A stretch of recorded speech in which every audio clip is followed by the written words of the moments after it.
Hello there. Welcome back to the Selene Apoptosis.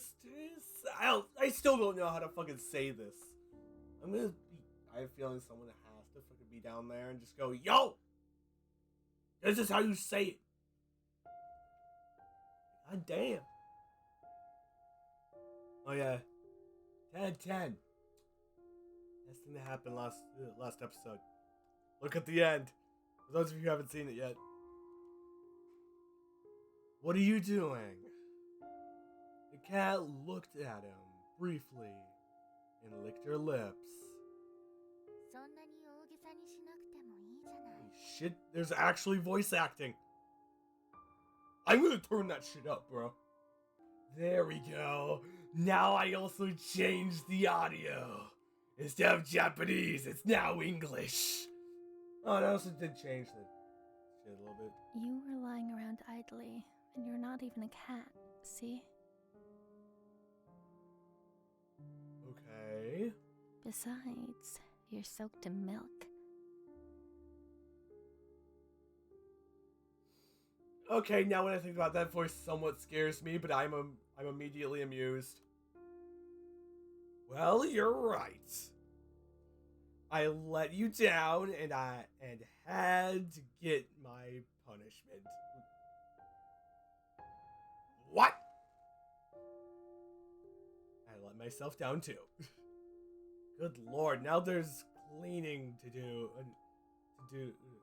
cleaning to do until next Advent, like his mother would have said.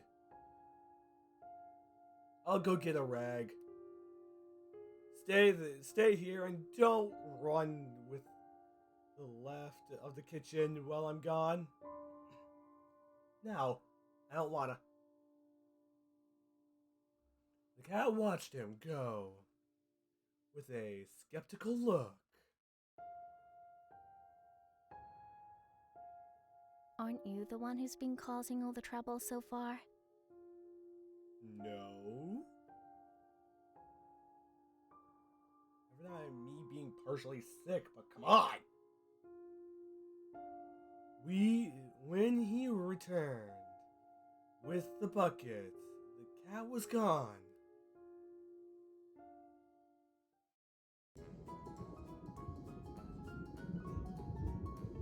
The Threatener presents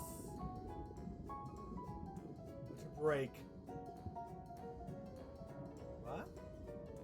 In the kitchen, something extinct is happening.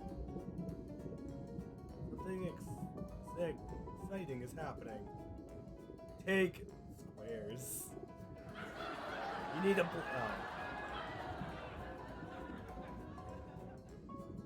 you will need a blade. Did you take the pills? Scratches out thin trails. The Egyptian Whitney used honey for an example, examining and preparing food. Later, their receipts were adopted by the Greeks. Telling me this? Also, add a teaspoon of apricot jam, a walnut, and a little cinnamon. For baking, put a teaspoon of butter on top of a blank. Microwave for 5 to 7 minutes at full power. Don't listen to the scream. Oh. Bon appetit.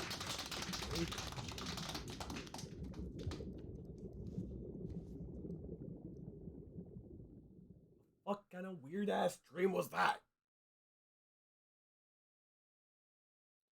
The next time he saw her was in a few days. Or maybe a week. He always had a bad sense of time, especially when he was immersed in his work. He still couldn't sleep, but at least he was making some progress with the script.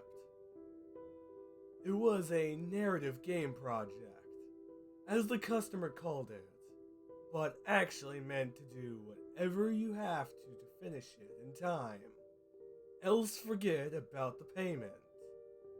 And so, he did, although he was resentful. And that got in the way a lot. The reason of these feelings was the cat. He knew how stupid that was, but he couldn't help it. He forgave her for the bite almost immediately. That was the thing. He was better about how the cat ran away. Despite him trying his best to take care of her. She was nowhere to be found in the house, so he immediately thought about it. About an open window on the second floor. I'll be back. Okay, I made it back. Kind of. Okay. Maybe he should have closed it. He dwelled on that thought for a while. He even approached the window at the same point, but in the end, he decided not to do anything about it. He was hoping, and there was no shame in that. It's not the same as your turn up 10 and starting eyeing girls. The cat would come back, as she did. He had just settled himself on the sofa with some book.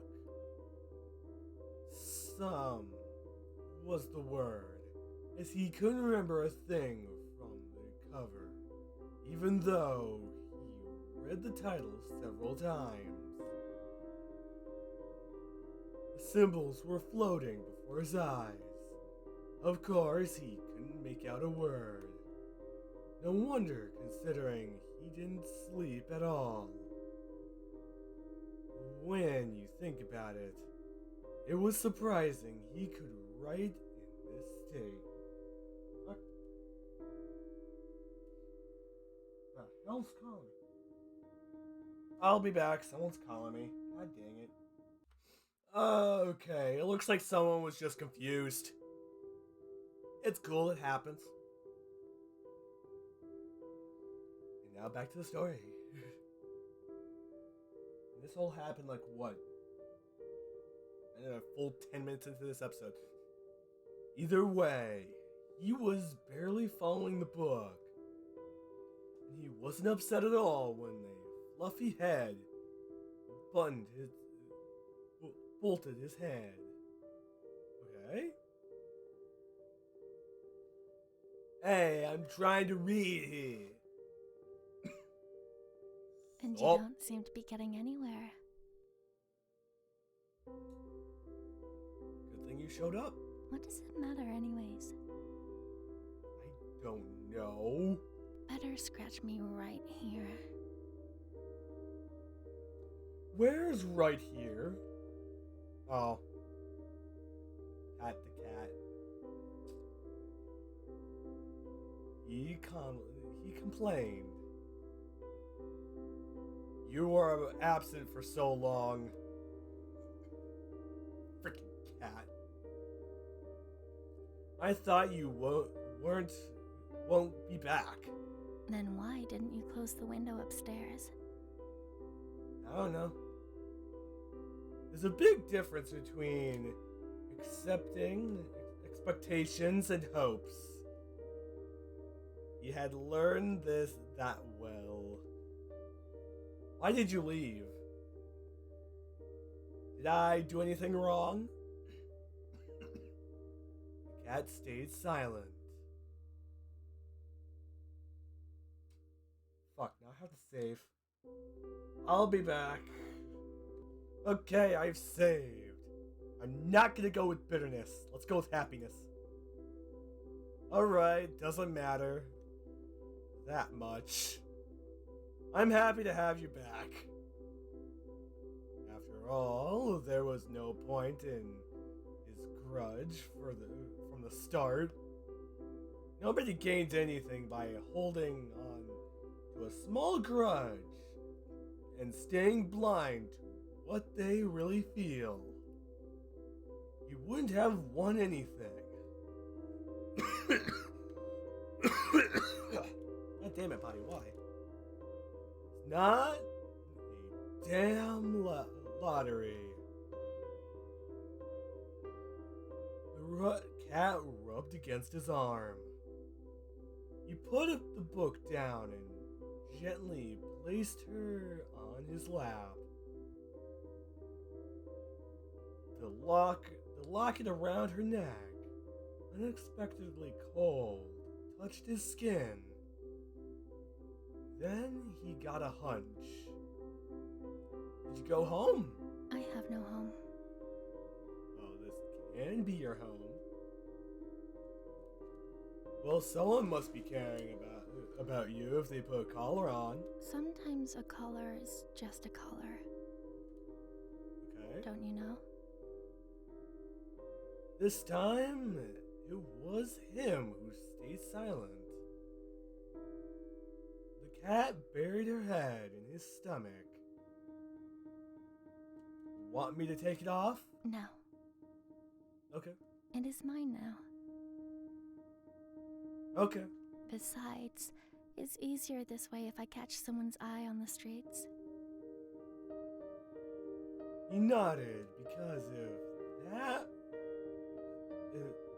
if you think about it, you really was resembling Chance. The cat's fur was thick and smooth, very pleasant to the touch. He wanted to bury his face into it, find out what it smelled like, what she smelled like. You have a name? Of course. Everything has a name. And what's yours? The cat looked at him cheerfully, and her bright yellow eyes, as if saying, take a guess. But she didn't actually say anything. On her locket, there was a small engraving on a crimson moon that was dimly shining in the pale light coming from the window. Selene? Still screwing that up, I feel. The cat looked up at him, and her pupils flickered into the 2 full moons in an eclipse. Then she rubbed against his arm one last time and stood up, stretching, arching her back. Don't close the window on the 2nd floor. Why? I won't. She laughed, but the name stayed with him, in and around the house.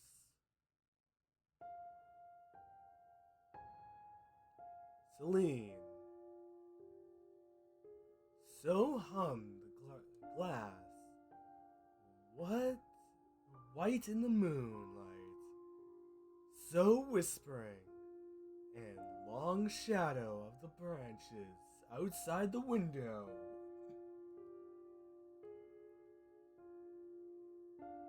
I think this is the best time to kind of end the episode.